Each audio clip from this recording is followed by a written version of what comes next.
Oi, todo mundo repaginado agora. Boa noite, professora Socorro.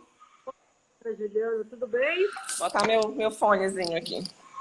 Acabei de colocar que eu esqueci. Eu também. Tem uma criança aí chateada hoje, né? Thales, menina, tá trancado lá em cima pra não me atrapalhar, tá pirando o cabeção lá. Mas vamos lá, faz parte, é home office. Ok. Não esquece de colocar o nome da live aí. Amiga, Aparece, onde é que coloca isso? aparece na tua telinha aí, tema. Aí tu copia e cola o temazinho aí. Mana, tá aparecendo nada não. Tava logo no comecinho. Deve estar bem perto da foto, por aí, pela tua imagem. Mas vamos lá. Já são 19h30? Certinho agora, né? 29. 19. Tá, então temos Sim. 1 minuto. Socorro fica de olho aí no horário. Oi, gente, sejam bem-vindos. Tô vendo aí os colegas entrando, alguns alunos. Sejam bem-vindos ao nosso bate-papo de hoje. Então vamos lá. Só abrir aqui. Larissa, Isabela, boa noite. Bom,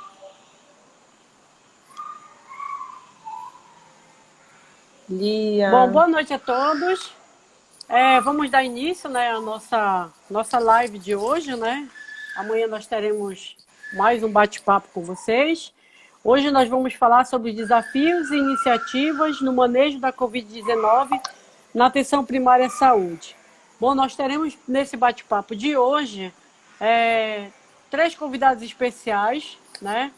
Professora Juliana Benjamin Souza, que ela é enfermeira da atenção primária, né, vinculada à Secretaria Municipal de Saúde do município de Belém, e também é professora da Faculdade de SMAC. Nós teremos a enfermeira Sâmia Borges, que é mestre em ensino e saúde da Amazônia, especialista em saúde pública, né, e regulação em saúde. Ela é diretora das políticas de atenção em saúde da CESPA.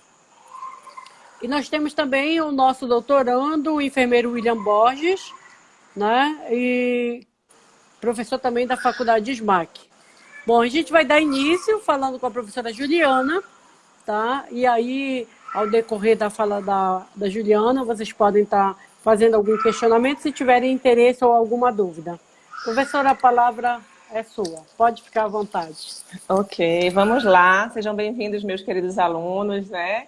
Alguns professores aí entrando também. Embora a gente não esteja assim presencialmente, mas já aquece meu coração só de saber que a gente está ali no mesmo ambiente, né, virtual. Eu fico grata pelo convite, né, de poder participar desse diálogo hoje para a gente discutir essa questão de como a atenção primária tem se reorganizado para trabalhar nesse contexto da pandemia. Para quem me conhece sabe que eu sou assim bandeira da atenção básica. Eu realmente é o que eu gosto de trabalhar. Já trabalho há praticamente 13 anos dentro da atenção primária, né, em todos os programas, mas com foco especial no atendimento à gestante. E essa realidade que a gente está vivenciando, não só eu, mas ninguém nunca esperou, né? Ninguém que está aqui, que tem menos de 100 anos, ninguém nunca esperou viver o que está vivendo, que é o contexto da pandemia, né? E tudo isso modifica a nossa dinâmica de trabalho. E não seria diferente na atenção primária, né? A gente não pode parar, porque a gente se viu diante de uma pandemia que é algo, né, novo, que chegou assim de paraquedas. Ainda que a gente já soubesse que ela ia chegar aqui, ainda que nós tenhamos sido avisados, mas a gente não se prepara no contexto de dinâmica de serviço, de processo de trabalho, num tempo hábil para recebê-la, né? E nós já somos tão absorvidos por todas as nossas outras atribuições que pouco a gente tinha para pensar, e aí, quando chegar a pandemia, o que a gente vai fazer?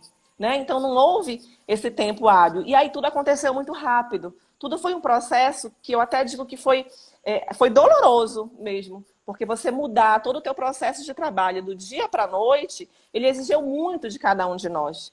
Né? E o enfermeiro, enquanto gestor de equipe, enquanto profissional que está ali à frente dos programas de atenção primária, ele se viu numa responsabilidade enorme de conseguir rearticular todo o processo de trabalho da equipe de enfermagem dentro da atenção básica, que é o meu caso, né? Então, qual é que foi a nossa realidade nesse processo? A atenção básica, a gente sabe que dentro da dinâmica do Sistema Único de Saúde, ela é a porta de entrada, né? Ela é por onde a gente consegue avaliar os primeiros casos, conduzir dentro de uma rede de atenção à saúde. Então, o que a gente entendeu?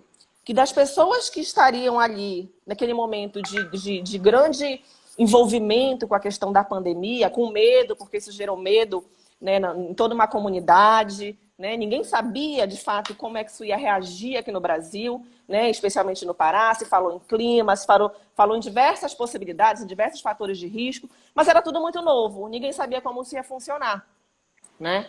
Então, a atenção básica, como porta de entrada, pensamos nela como algo que, olha, se a gente conseguir trabalhar essa população aqui na base, no processo de orientação e no processo de acolhimento, é possível, né? Isso não são dados meus, isso são dados até de alguns documentos do próprio Ministério da Saúde, que a atenção básica ela consiga ali dirimir 80% das situações, deixando que na teoria, na realidade na teoria, porque na prática a gente sabe que há uma diferença aí numérica, 20%, né, era a perspectiva de agravamento, né? Então, em linhas gerais, a perspectiva o contexto era 80% a atenção primária, ela poderia ter um manejo e 20% seria aquele que seria realmente mais complicado, né? Que seria distribuído para uma rede hospitalar. Então, a perspectiva teórica era essa. É claro que na prática isso não se seguiu ao pé da letra,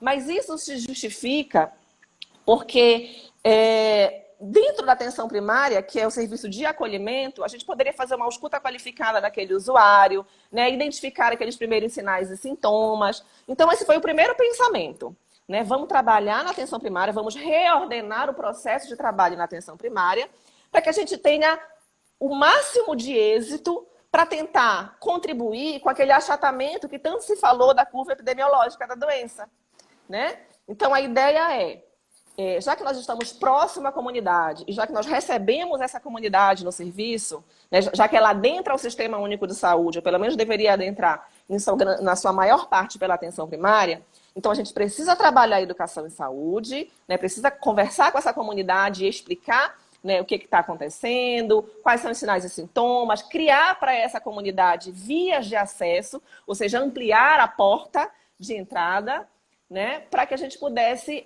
absorver e dirimir ao máximo as dúvidas da comunidade e conseguir canalizar, né, para os locais corretos, né? Então, para isso, a gente precisou pensar no reordenamento tanto da equipe que trabalha na atenção primária, quanto do espaço, né?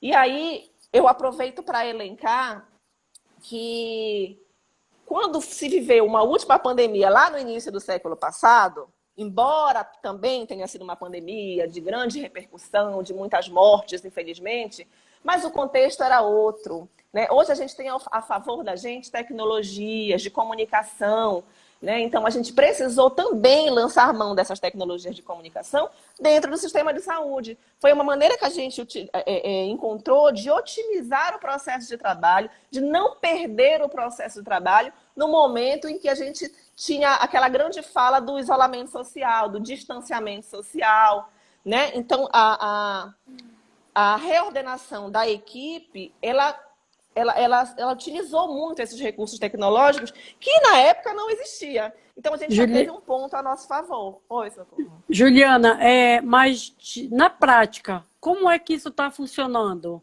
Por exemplo, a questão dos EPIs para os profissionais da atenção básica, como está sendo o acesso, a busca da comunidade, eles estão tendo esse retorno que é esperado, não só pelos profissionais, mas também pela própria comunidade? Como é que está sendo isso na prática?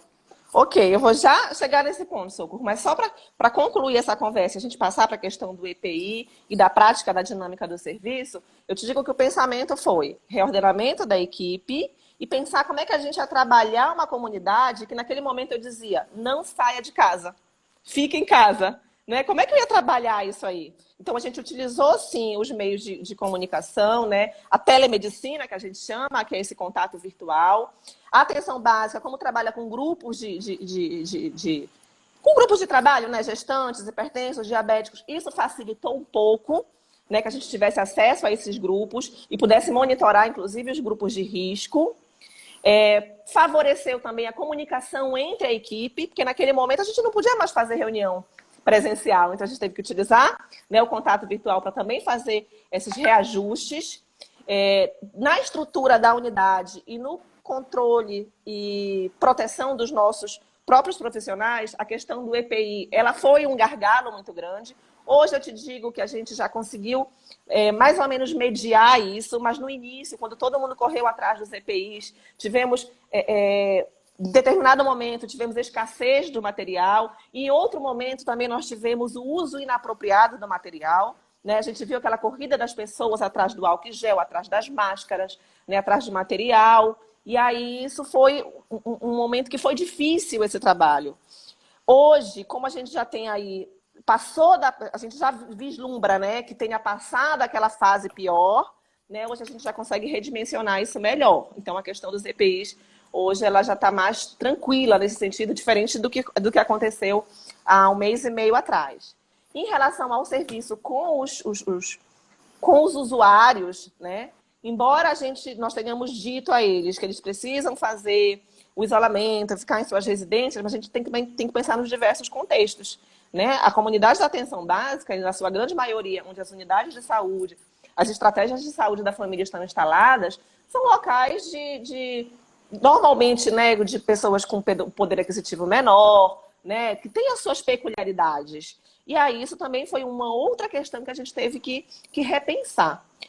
Eu agora há pouco falei das tecnologias, mas isso também não deixou de ser um desafio. Embora ela tenha vindo para nos ajudar num contexto diferente do que aconteceu lá na gripe espanhola, mas a gente também tem aquelas limitações, né? A limitação quanto à tecnologia, quanto ao acesso à internet. Eu estou falando a nível de capital, mas a gente precisa pensar também a nível dos interiores do estado do Pará, né? A vastidão da nossa área demográfica, que é muito grande, tá?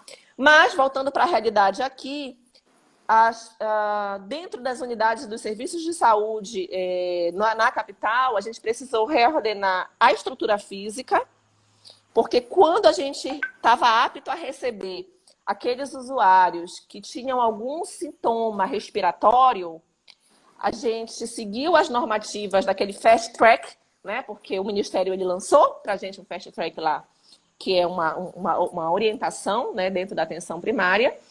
E aí a gente precisou criar um espaço que fosse o mais externo possível para que esse paciente, caso ele realmente fosse contaminado, porque até então a gente não sabia, a gente não tinha os testes para fazer na mesma hora, ele era atendido numa sala reservada, com um profissional equipado com EPI, ele era notificado.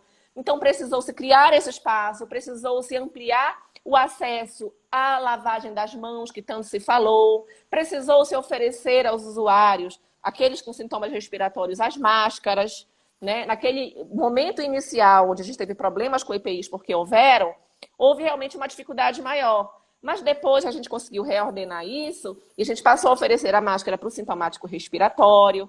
Então, ele era atendido, ele era notificado, ele era orientado, né? Se ele realmente tinha sinais e sintomas de Covid, ele era notificado e orientado ao isolamento domiciliar. Se ele tinha sinais de desconforto respiratório, ele era encaminhado para uma outra esfera dentro do Sistema Único de Saúde.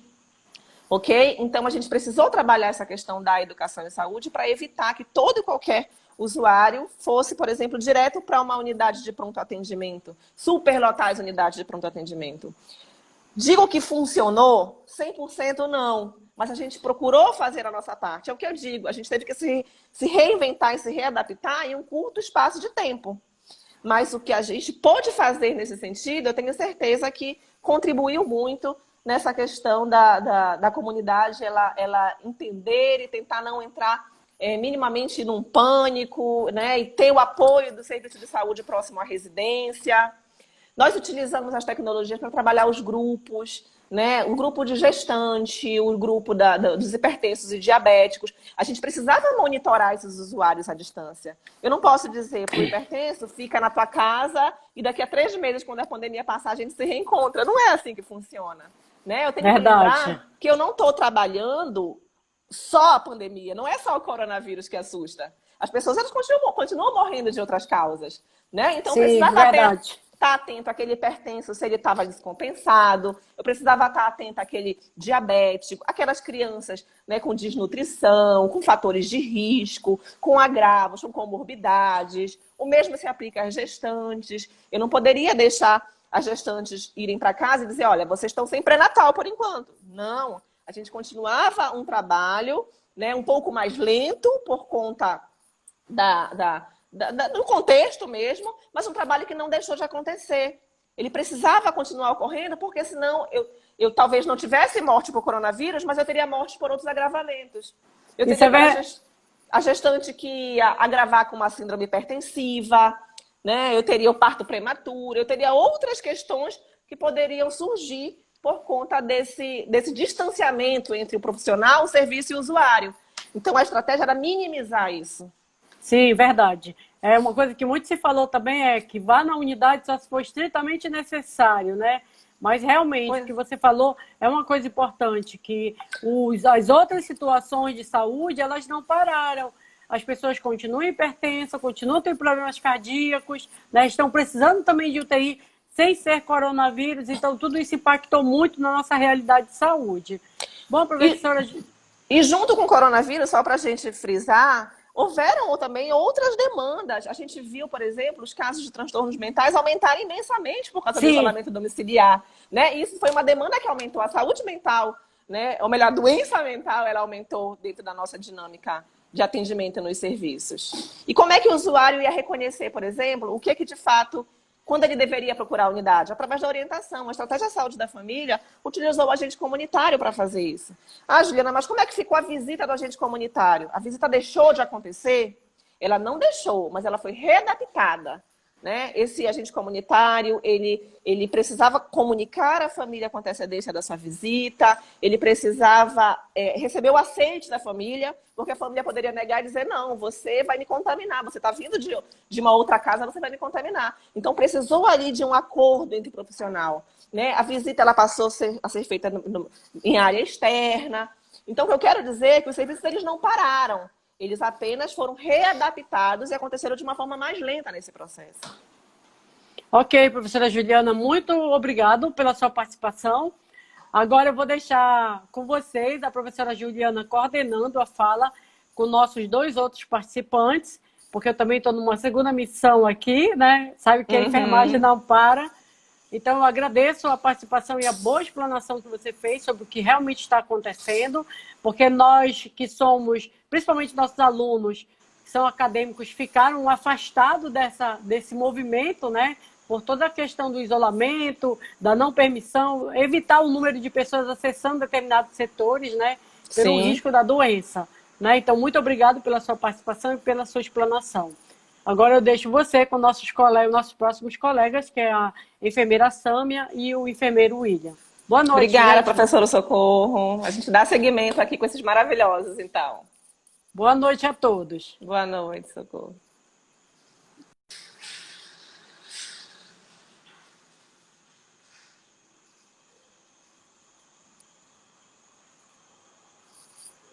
Agora chamando a nossa ilustríssima convidada, enfermeira Sâmia Borges. Vamos lá, ela está entrando. Olá. Oi, Sâmia, minha querida. Oi. Gratidão, minha amiga, por ter você aqui conosco. É uma grande honra ter você para a gente conversar sobre atenção primária, que é a minha, que é a tua bandeira. Né? Gente, a Sâmia é uma grande amiga, uma pessoa que eu tenho uma profunda admiração. Né? E eu tenho certeza que a gente vai fazer um diálogo aqui bem bacana, porque para mim ela é um supra-sumo aí em atenção primária. Então, Sâmia, seja bem-vinda. Bora fazer essa fala, bora conversar e dizer para esse povo o que está acontecendo aí na nossa rede de atenção básica, né? Nível de município, nível de estado. Bora fazer essa fala aí, amiga. Seja bem-vinda. Tá bom, olá, boa noite, né? Boa noite, obrigada, Esmac, pelo convite. Eu não sei o que falar, porque a Juliana já falou tudo, gente. Não, amiga, a sua Olha aí, experiência. falou tudo, né? Então, assim, dentro dessa pandemia, a atenção primária do Estado, que acompanha o município, né? Que realmente quem executa é o município, como a professora falou, em um primeiro momento teve um boom, o que é a Covid, né? Como a gente pode estar atuando nessa doença nova. Tivemos aquele primeiro entendimento de que sintomas leves fica em casa, mas infelizmente esse sintoma leve agravou e esse paciente precisou de um cuidado mais especializado, precisou ali na primeira quinzena, na segunda quinzena de abril para maio, precisou de leitos de UTI e a gente viu o boom da necessidade aqui na metropolitana, né, na região metropolitana, Belém, Ananindeua, que são municípios grandes, pedindo leito de UTI e a gente já não tem leito de UTI para que conseguisse dar assistência para quem estava necessitando naquele momento. Vimos também o colapso da rede particular dos planos de saúde. Muitas pessoas precisaram da assistência do plano de saúde de UTI. E não, a gente, hoje é Santo Antônio, né? O São Sim, São João. João. São João. E aí tá tendo os fogos aqui. E aí a gente viu a rede privada colapsar com quem teve a atenção nesse momento? A rede pública, né? Os hospitais públicos, o governador do estado começou a fazer a organização de leitos, então começou a drenar mais leitos de UTI, até chegar em transformar o Hospital Abelardo Santos, que é regional, que era maternidade e pediatria, esse é o papel dele, e mudar esse perfil. Então, ele ficou 100% atendimento COVID, tá? Então, ele internava, ele avaliava e acompanhava. E a gente viu que a permanência de um paciente em leito de UTI foram muito mais do que os 7, 10 dias, 30 dias. A gente tem paciente agora ontem, a gente viu com mais de 100 dias que recebeu alta, então é uma permanência longa. E a nossa atenção primária dentro deste cenário, ela também foi impactada, né? Ela foi impactada porque a nossa atenção primária, ela ainda não tem o valor que ela deveria ter, né? Ela não tem o EPI naquele momento que deveria ter, a gente acabou não tendo o hábito de usar, a gente atende um paciente com tuberculose em alguns momentos em ambiente fechado, sem máscara, nem nós profissionais e nem o paciente. Então, a Covid já nos ensinou essa dinâmica. Então, eu preciso trazer algo que a Covid apontou para a gente, né, para cá, para a nossa rotina de atendimento. Um sintomático respiratório, que a gente ainda atendia ele colocando ou auscultando, sem nenhuma proteção. Então, a atenção primária não tinha esse chamamento. Foi preciso assim, pega, ei, acorda, tá? Então, a Covid veio mostrar isso, tanto que, como você falou, nós tivemos aquele primeiro momento que não teve EPI para ninguém, né? Aí, nesse, a gente viu que os nossos colegas profissionais, e a gente vê no site da CESPA, ele tem muita incidência que foram contaminados. Então, sim, o paciente contaminou, profissionais se contaminaram, quem ia cuidar dos outros? E aí as portas de entrada se fecharam naquele primeiro momento. Porque eu também adoeci enquanto profissional de saúde, né? Porque naquele momento eu não tinha EPI para todo mundo e faltou em todo mundo realmente, né? Não foi só no Pará, não foi só no Brasil. A gente viu a correria, a gente viu presidentes de outro país proibindo a saída do material, que ele queria ficar para ele, né? De EPI, da máscara, do álcool, primeiro eu, depois o mundo, né? Então, nós tivemos as mudanças em que a gente teve dentro do Ministério da Saúde. A gente hoje ainda não está com o ministro da Saúde efetivo, a gente está com o interino. Então, isso impacta também dentro das ações de saúde, né? O nosso secretário dá A atenção primária no Ministério da Saúde também teve um momento que não deu uma diretriz, ficaram lá conhecendo e depois começaram a sair os manuais, né, as notas técnicas, para que a gente conseguisse organizar o serviço. E essas notas técnicas foram divulgadas aos municípios e foram começando a se conhecer dentro dessa nova doença, né? Então, a Covid, que se pensava que era uma letalidade menor que o H1N1, a gente jurava que sabia tratar porque sabia trabalhar o H1N1. Porque conhecia o como teve H1N1. no estudo passado. Tá? Não, é só idoso, então deixa os nossos idosos protegidos dentro de casa, a letalidade é maior para ele, mas os adultos jovens não. E você viu que nesse primeiro momento foram os adultos jovens que foram acometidos e vieram a óbitos, né? Os nossos idosos, a gente teve uma letalidade naqueles idosos que estão em abrigamento, né? Da feita aqui do estado que a gente começou a ter esses índices, esses indicadores, foi logo feita a intervenção, tá? E aí a gente reduziu dentro do um abrigo que a gente conhece de 25 pacientes idosos que pegaram a Covid, 20 não tiveram êxito, foram a óbito, então uma incidência muito alta, né? Nossa atenção primária, que precisou agora se organizar, né? Aqui nós temos uma nota técnica que diz que a gente precisa ter uma sala separada. A estrutura física das nossas unidades básicas conseguem ofertar isso para a gente? Nem né? sempre, né? É um grande desafio. Só aquelas recém-inauguradas, recém-construídas, que vieram dentro de um padrão de salas, de consultórios, né? Então a gente consegue. Mas as iniciais, em que naquele primeiro momento, em 94, 90, que se falava em estratégia de agente comunitário, 94, saúde da família, 2006, estratégia de saúde da família, mas ainda pensava um ambiente de estrutura física pequeno, com um consultório para o médico, uma sala para o técnico, uma outra sala para a enfermagem, né? Mínimo, mas a enfermagem não consultava, a enfermagem não consultava, não existia isso em 94, 2006, e a gente vem nessa luta enquanto enfermeiros, né, enquanto categoria, de que a gente é uma ciência, e como ciência a gente precisa ser qualificada e respeitada. Né? Então a gente veio para reorganizar o processo de trabalho. A nossa atenção primária, ela não é muito bem vista a população em si. Por quê?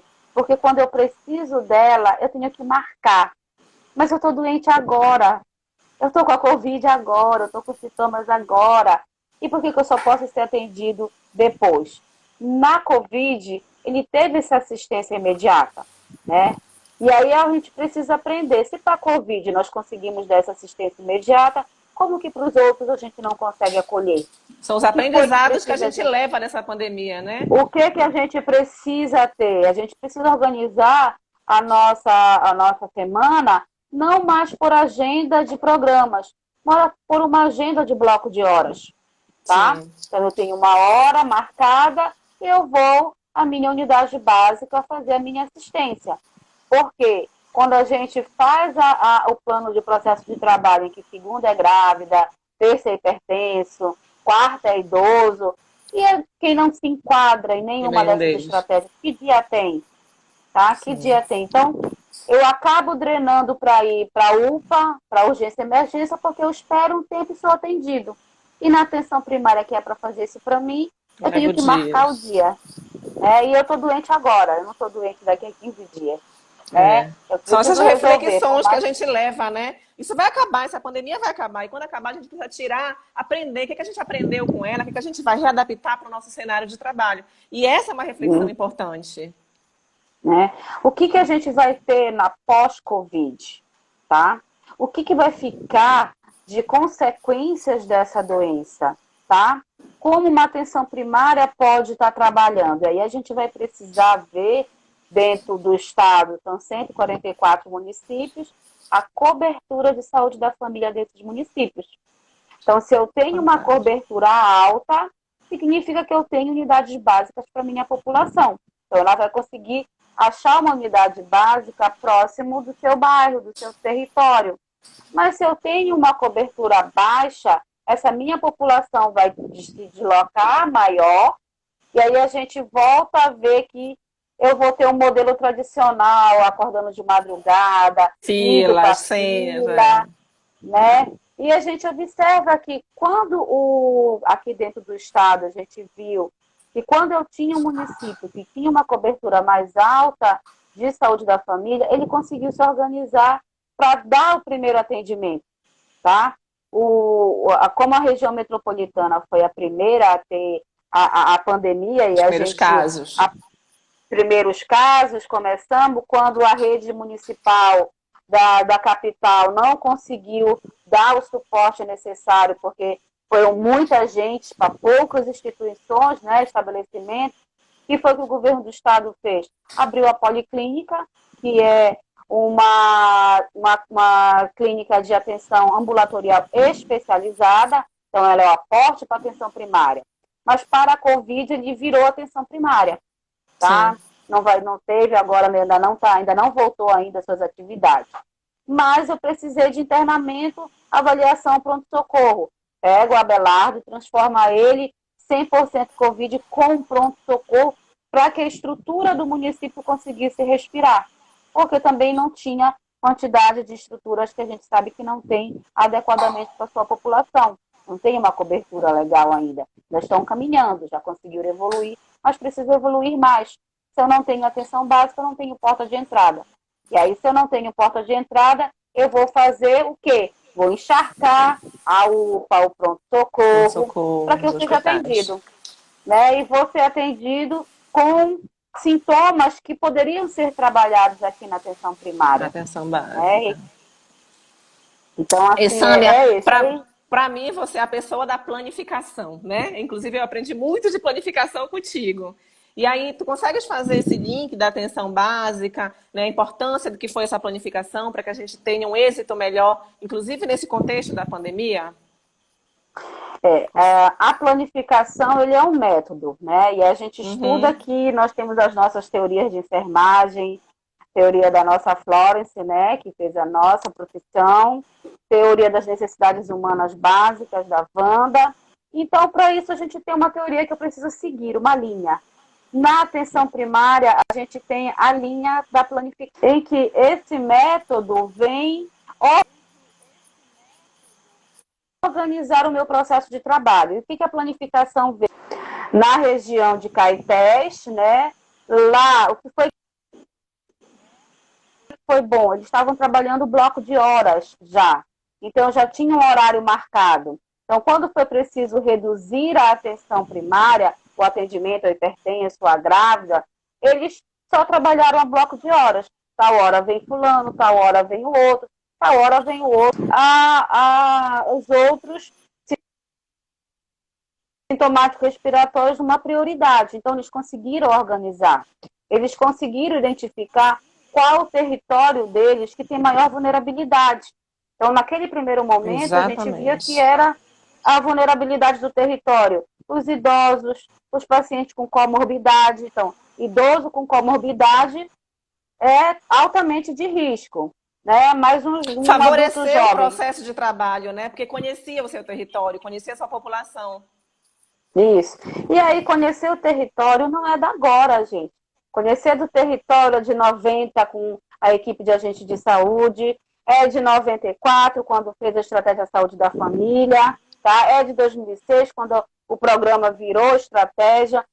Eu trabalho para conhecer meu território. Se eu não conheço, se eu sou uma equipe de saúde da família que não conheço o meu território, então eu não sou equipe de saúde da família, eu não faço atenção primária, eu continuo fazendo o modelo curativo hospitalocêntrico, eu continuo fazendo o modelo tradicional em que a pessoa procura a unidade, não eu que estou lá e conheço e oferto o que ela precisa ter, né? Então, esse, assim, foi o que a gente trabalhou dentro dessa região de Caetés, né? Aí a gente pode procurar no site da CESPA, tem por região, como é que ficou cada região a Covid. Perfeito. Sâmia, você é maravilhosa. Eu queria te agradecer pela tua fala, que é sempre muito enriquecedora. Eu quero te dizer que o público aí está te dando um monte de parabéns, um monte de beijinhos, de florzinhas, de palminhas, e que você realmente merece todas, tá, minha amiga? Então, olha, gratidão. Okay. Eu sempre aprendo muito contigo. Você é uma pessoa que tem muito a contribuir sempre com o nosso Sistema Único de Saúde e com os outros profissionais. comigo e com esses que estão em formação, que estão nos prestigiando hoje. Obrigada, Tá minha bom, querida. obrigada. Gratidão. Consegue sair?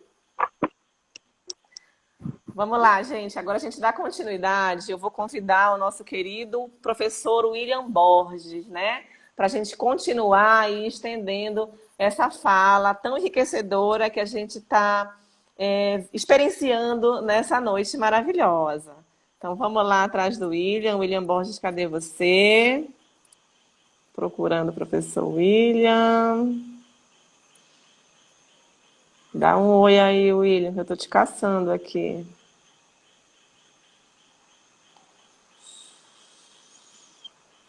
Gente, um segundinho que eu vou já encontrar o professor William.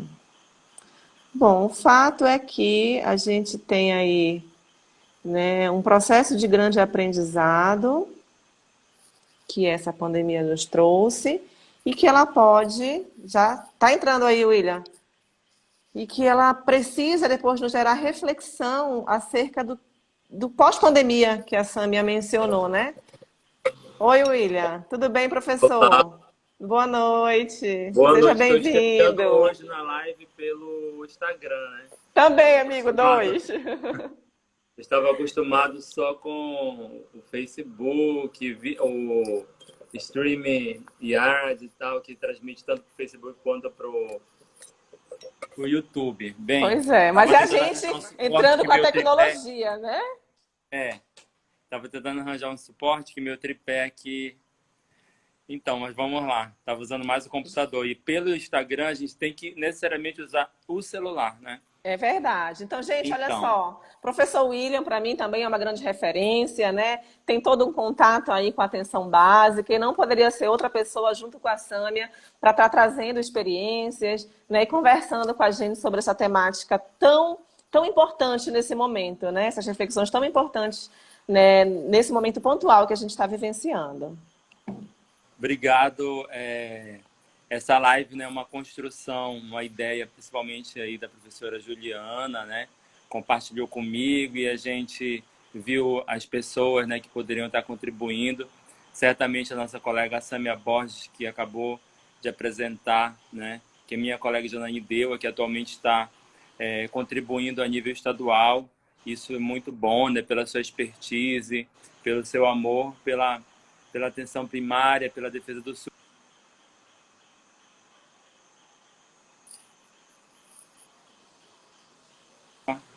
Voltou, Vamos né? lá. Como nós dois que também estamos nessa militância, né? Falar depois de vocês duas realmente é um desafio, porque vocês falaram tudo, né?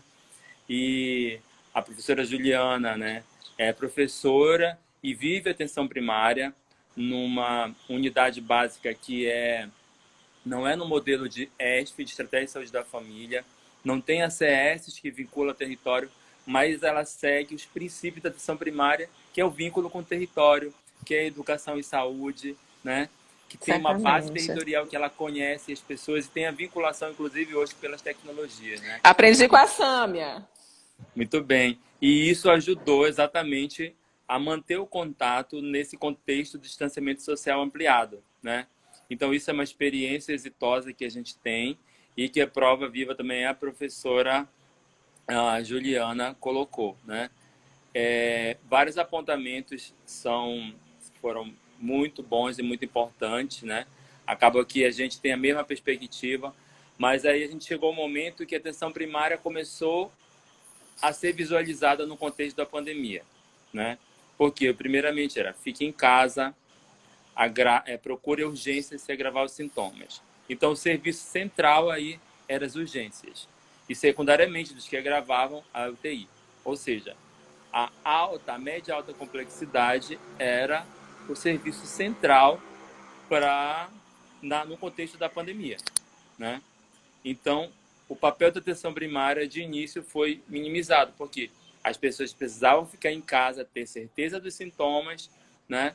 E daí sim procurar um serviço de urgência. Só que Pois é, mas depois... que sintomas, né? Elas precisavam ser orientadas. De que sintomas a gente está falando? Não é? Exatamente. E aí muitas pessoas agravaram, né, quando poderiam ter tido diagnóstico precoce. Mas também essa recomendação era para que naquele início as pessoas, digamos, espalhassem a doença. Foi isso que se pensou. Mas quando a pandemia chegou ao maior número de pessoas, né, e se viu que precisava de uma atuação forte e precoce, né, aí é que começou a pandemia, as pessoas serem direcionadas para a atenção primária, né? Então, com isso, a atenção primária começou a se organizar, né, com EPIs, que, como vocês falaram, não é a tradição da atenção primária. A gente já atende paciente de tuberculose, hanseníase. Eu mesmo já peguei catapora, né, atendendo uma criança num dia e outra criança no outro, né? Eu pensei que eu já tinha tido catapora e peguei, ou seja, é uma doença de veiculação aérea. Bem, nós somos seguidores da Florence Nightingale, né, que pegou o tifo durante a guerra, né? Claro, não precisa todo mundo adoecer. Eu acho que não precisa. Eu acho que, inclusive, essa pandemia pode trazer essa tradição da gente estar usando mais os EPIs, né? O isolamento aéreo, ele deve ser uma herança que deve ficar, né? Bem, então, esse contexto, né? Qual a centralidade do cuidado e a centralidade da prevenção, né? Então, naquele primeiro momento, a centralidade do cuidado assistencial, né, estava focado na média e alta complexidade. Mas a gente sabe que, desde sempre, a centralidade da prevenção, ela é da atenção primária, né? E aí reside o nosso papel, esse nosso diálogo e a importância da gente estar usando as tecnologias para isso. Bem, tanto que nos ficou a incumbência de trabalhar os 80% na ponta, para que eles não tivessem que superlotar os hospitais, né? Essa era a incumbência inicial da atenção primária. Exatamente. E aí, para essa atenção primária ela atuar de forma forte, né, que eu aponto 4 ou 5 elementos, né, importantes para isso, né, para a gente atuar de maneira forte e segura no contexto da pandemia do Covid-19. Ter EPI, né, o número 1, ter EPI, ter profissionais, né, porque a gente, várias normas técnicas, e a Ananideu, que eu faço parte, né, a gente foi lançado uma nota, até contribuir na construção, já afastando o grupo de risco maior de 60, pessoas com comorbidades, né? Então, a gente já teve uma baixa de... uma redução de profissionais. De recursos humanos, né? Então, tem que ter profissionais. Esses profissionais têm que estar treinados e treinados com base no próprio uso dos EPIs, né? No próprio tempo de uso e tudo, né? Na retirada, que a gente sabe que teve muita gente que se contaminou com a retirada, e ser treinado também em fluxos, né? Aí você apontou o fast track, o fluxo rápido, né?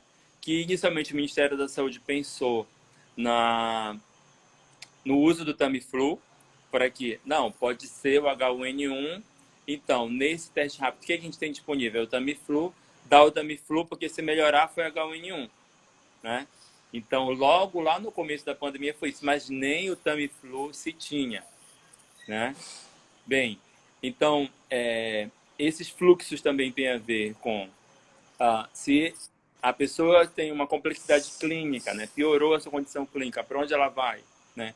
Então, tudo isso, toda a rede teria que estar organizada, né? Considerando que lá no início da pandemia, o papel que a gente tanto fala da atenção primária à saúde ser a porta de entrada e o centro da rede, isso não ocorreu, isso não foi possível, né? Por uma medida epidemiológica, de distanciamento, de realmente ter certeza de sintomas. Todo mundo, se a garganta adoece, será? Enfim, todo mundo neurou de fato e ficou nas dúvidas. O que a atenção primária também nesse início fez de importante também foi a questão do teleatendimento, né? Algumas prefeituras implantaram o teleatendimento para tirar dúvidas do Covid, para direcionar, para, em alguns momentos, fazer o teste em domicílio, né? Isso bem no início, né? Houve ainda a vigilância sanitária, a vigilância epidemiológica fazendo aí esse monitoramento dos casos iniciais. Nós fizemos, E aí foi criado, né, esse call center, o teleatendimento, né, a teleescuta, vamos dizer assim, né. E então, mas o que é que se viu, né, também uma companheira da Associação Brasileira de Enfermagem, do qual eu faço parte, né, ela, do Rio Grande do Sul, ela é do Departamento de Atenção Básica da BEM-RS, colocava também a importância, por exemplo, desse fluxo rápido, ele também ser colocado em pontos estratégicos, porque as equipes de atenção primária já têm a sua demanda. Então, para atender os suspeitos sintomáticos, né, da Covid, poderia ter ambulatórios específicos, equipes distritais.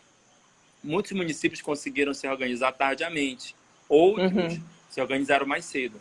Por exemplo, Salinópolis mantém, inclusive, ainda Os pontos, em né? 2 unidades de atenção primária lá, atendimento aos finais de semana, sábado e domingo, equipes se revezam atendendo, né? Obviamente, por conta do domingo deve ter um plus a mais aí também salarial. Então isso demanda organização, isso demanda finanças, né? Nós Mas isso é pensamos essa importante. perspectiva em Belém também. O problema é que a gente enfrentou logo no início uma baixa dos recursos humanos, porque muitos adoeceram exatamente pelo uso inadequado do EPI ou pela falta dele. Então, essa Isso. baixa de recursos humanos não foi possível expandir o atendimento para além dos nossos horários, né, já pré-definidos. A Ananindeua tem uma unidade ambulatorial que fica no Hospital Celso Leão, né? Então, tem tenda e tudo, né? Pela BEM, a gente fez campanha, inicialmente com foco nas urgências, onde o povo estava procurando, mas também a atenção primária foi atendida com os protetores faciais, né, que nós produzimos com acetato e EVA. Então, também isso é uma ajuda, e isso ajuda no primeiro ponto, que é a questão dos EPIs. Sim. Bem, então, a gente tem que extrair de tudo isso, né, extratos positivos, né?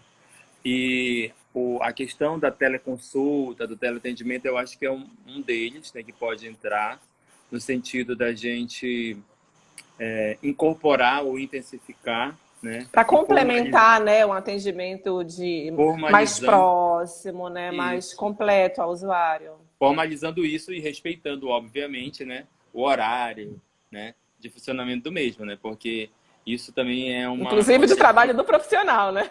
E isso, né? Porque você tem o contato lá da sua gravidinha, né? Que às vezes tem uma questão que não era, né, aquele horário e tudo, né? Para estar acessando, para estar contactando. Bem, mas são questões que a gente tem que trabalhar, né? Porque também o serviço de urgência, inclusive para essa área, tem disponível, né? Santa Casa, as unidades de referência.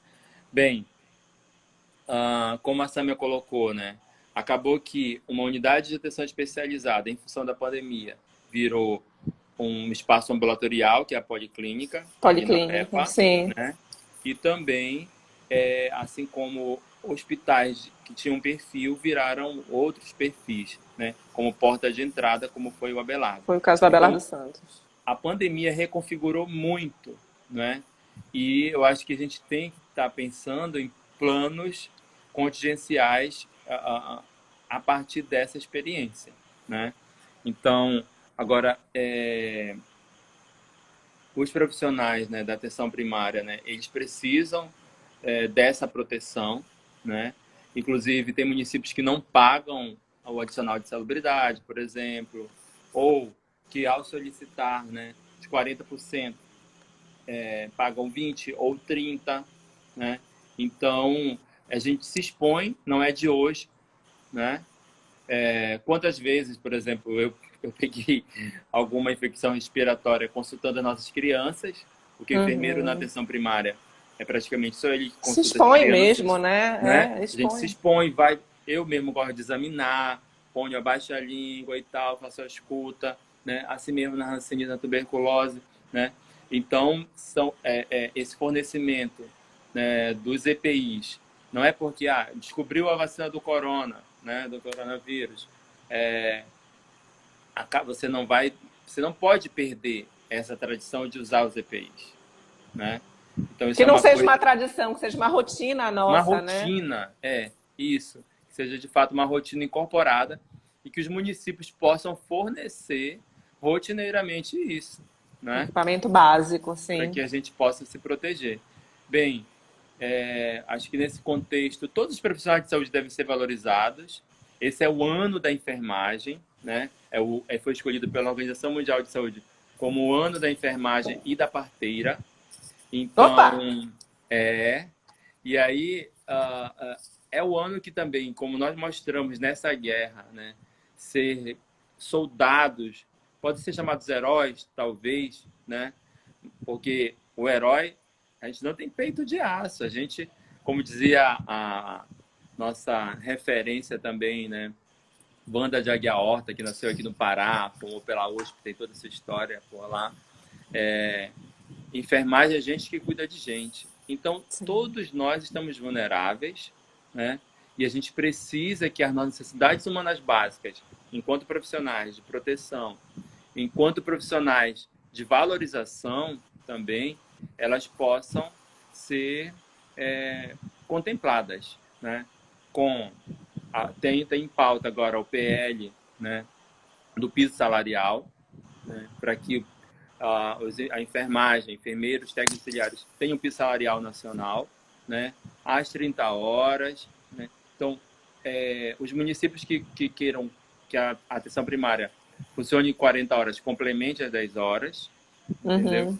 Então, todos esses elementos são importantes, porque depois de uma guerra, os soldados, eles são brindados com medalhas, com ganhos São reconhecidos, salariais, né? são reconhecidos. E o que a gente Nós precisa de queremos reconhecimento. exatamente, com políticas que nos favoreçam, que favoreçam também os nossos outros colegas profissionais de saúde, né? E todos aqueles que foram essenciais. Nós, professores, não paramos, né? Na verdade, o trabalho Trabalhamos redobrou, bem mais, de fato. formando, e esse semestre a Medidisciplinar de Saúde da Família. Então, todos os temas tinham recorte voltado para a questão da Covid. O 8º semestre está presente aqui. Até aqui tá a Kathleen do nono, né? Tá, eles já mencionaram aí, que todo... lembraram da tua aula. Fantástico. Então, assim, nós estamos juntos aí nessa luta, né? Que bom que a SMAC, né, através do canal oficial, abriu para esse nosso momento, né? Isso é muito importante, tá? E os heróis, ou, na verdade, a frase que eu coloquei, né? Nem heróis, nem anjos, porque anjos não têm necessidades humanas básicas, e muito menos mártires, né? E para não ser mártir, a gente precisa de proteção, de valorização, desde a atenção primária até a atenção secundária e terciária, né? Lembrando que esses níveis de atenção, eles são organizados de acordo com a complexidade clínica. E nós da atenção primária fazemos de tudo para que a complexidade clínica, ou seja, o estado clínico daquela pessoa não piore e não precise dos outros. Essa é a nossa grande satisfação, né? Então, perfeito, professor William. Gente, nós vamos chegando aos 50 minutos de live. Eu acho que foi assim, super enriquecedor, né? Todas as falas que ocorreram hoje. Então, eu queria agradecer ao professor William, maravilhoso. Eu gostaria de agradecer a todos que participaram, que contribuíram aí com as suas falas, suas afirmações, né? A parabenização de muitos alunos e outros colegas professores que estão aqui presentes. Tá? Então, eu espero que nós tenhamos outras oportunidades de trazer tantos temas importantes de se discutir nesse momento, nesse e muitos outros, né? Eu acho que é um canal que a gente tem aí muito próximo das pessoas utilizar a tecnologia a nosso favor. Tá? Então, eu queria agradecer a todo mundo, dizer que foi um sucesso a nossa live da enfermagem, que amanhã nós temos mais uma.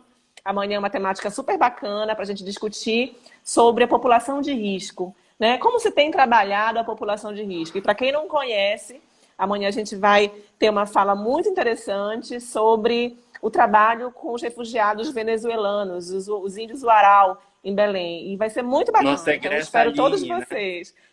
E vamos ressaltar que a gente está aí com a nossa egressa, que hoje trabalha na coordenação de enfermagem, né, do Abrigo Domingos Alu, e ela vai estar conosco amanhã, e mais um intérprete Uaral também, que é uma pessoa maravilhosa, que tem muito a contribuir conosco. Gente, muito obrigada. Meu abraço. Professor William, gratidão. A todos que estão presentes, gratidão. Uma boa noite a todos, gente. Até amanhã. Boa noite a todos. Beijos. Tchau.